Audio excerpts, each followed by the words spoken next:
Okay, this is a video response for tonight's first debate for president in 2000. Rick Perry, you say that we should not have a single payer healthcare system. Actually, we should have a single payer healthcare system because the government has done absolutely nothing to help the citizens afford insurance.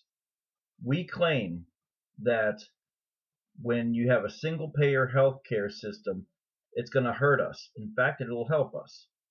You have done nothing. That health insurance is just that, insurance. How does that help the people? The costs are going they're going out of control. So we need single payer healthcare, and we need to bring the prices of the coverage down. If you go to a hospital and you have to stay overnight, why should the bed alone cost you $500 a night? I didn't see a golf course outside. I didn't get a private masseuse coming into the room. So no, they should not be able to charge that much for any kind of medical procedure. Charge a little bit more than cost, like what, 20, 30%? I don't care. But to charge that much is outrageous, and it's a slap in the face of the people. And you claim that you secured the borders in Texas. That's a joke. I've actually read reports where you, in Texas, have had terrorist groups coming in through the border. How is that possible? And you say something about the Iran deal being bad. Yes, it is bad. But you know what makes it bad? We're arming every country in the world. We're not doing anything to secure our future, to secure our borders, to secure the American people. We're not doing any of that. We need to pull the from overseas.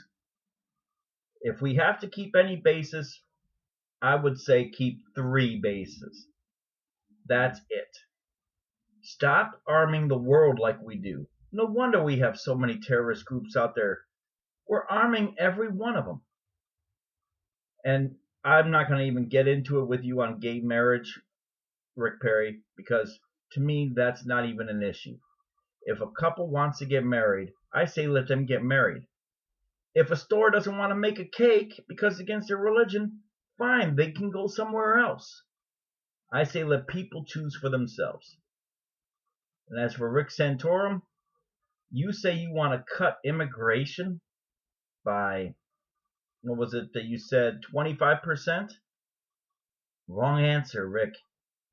We need to increase immigration. However, before we can even deal with immigration, we need to get the illegals out of the country, secure the border with the wall, a complete wall, and man it with our military, the ones from the bases that I suggest we close. So who's going to go up against the military, our U.S. military, to come over the border? They're not going to succeed.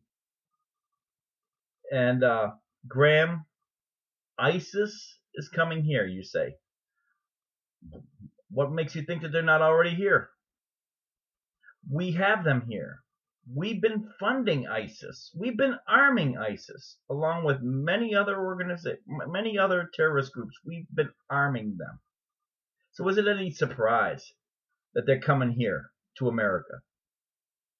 And will you, for the love of God, Graham, stop bringing up Obama? He's not running for a 3rd term. Deal with how you're going to do all this. None of you are saying how you're going to do it. You're just saying, I'm going to do this. I'm going to do that. How? And come on. Graham, you said you know what broke is. I don't think you really know what broke is. You are a senator, right? So I'm a regular person. I know what broke is. A lot of us regular people know what broke is. When you have ramen noodles 5 days straight, you know what broke is. I don't now. I have a family, thank you very much. But I've been down that road. We all know what it's like to be broke. Politicians don't know what it's like to be broke. And Pataki, you say you have a better grip on it than the other candidates because you know what it's like to be in the private sector.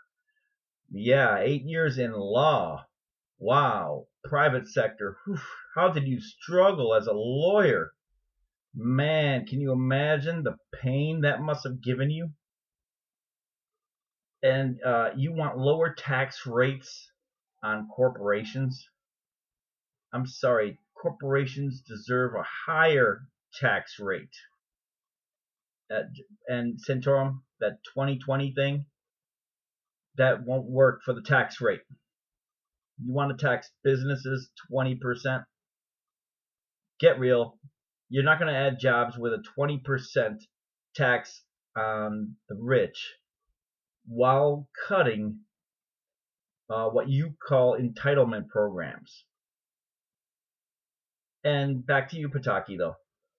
You also wanted to expand Medicaid, or I'm sorry, you didn't want to expand Medicaid. In fact, we should expand Medicaid. It's not Medicaid that's the problem. Medicaid is to ensure people who have health issues get the coverage they need, to get the treatment they need. So we need to expand Medicaid. Welfare is another issue. I'm not saying cut that, but we do need to monitor that more because we do have people taking advantage of the system. And Pataki, abortion doesn't matter. I'm against abortion too, but it's their right to choose it. Not a taxpayer's dollar. Let the woman fund it. If her man is against it, he should have the right to walk away from the relationship, even if they're married, with no strings attached. That's her choice. So let her live by her own choice.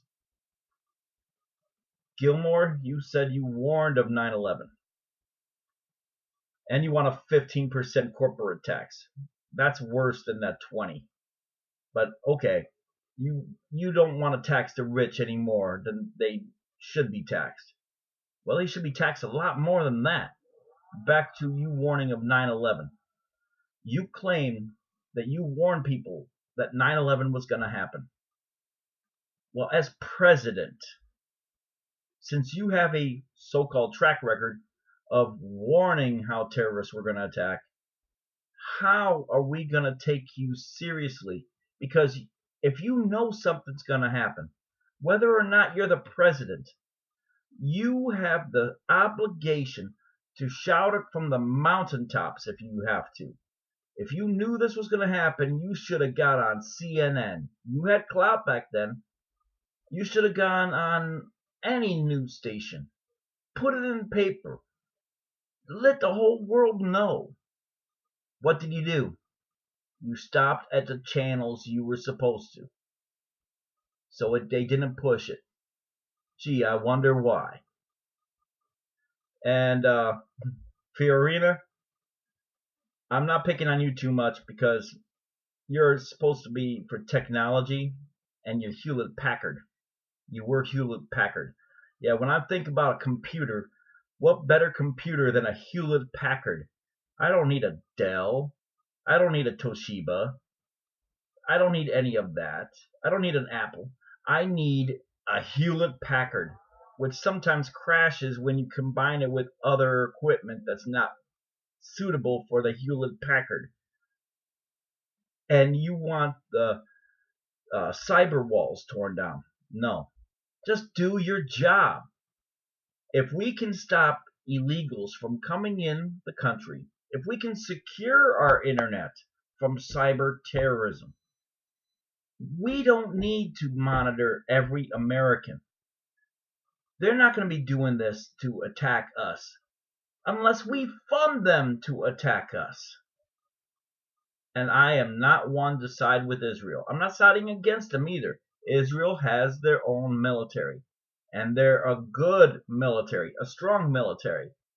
We should not be funding Israel. We shouldn't be funding any other country's military. if they want to buy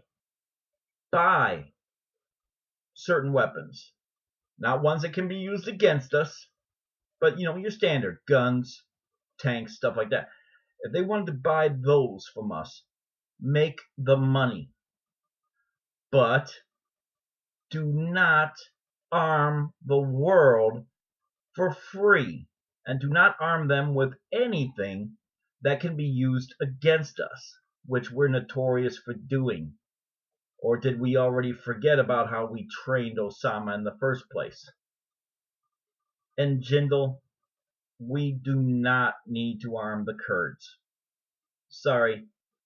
Every time we arm a foreign country and any kind of opposition they have, why is it that they always turn it against us? The only thing that any of the candidates said that I agree wholeheartedly with is when it comes to religious freedom. When the extremists want to yell death, that is not religious freedom. You have no religious freedom to preach hate.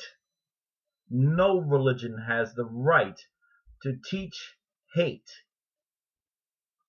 Teach your religion. Teach how you view God or your God or whatever. But when you start dealing with hurting other people, that's where the line is drawn. Don't cross that line. And I'll come back later on with my comments about the next one. This one was a fluff piece, but I don't see that much in this current debate. Let's see what happens tonight at 9.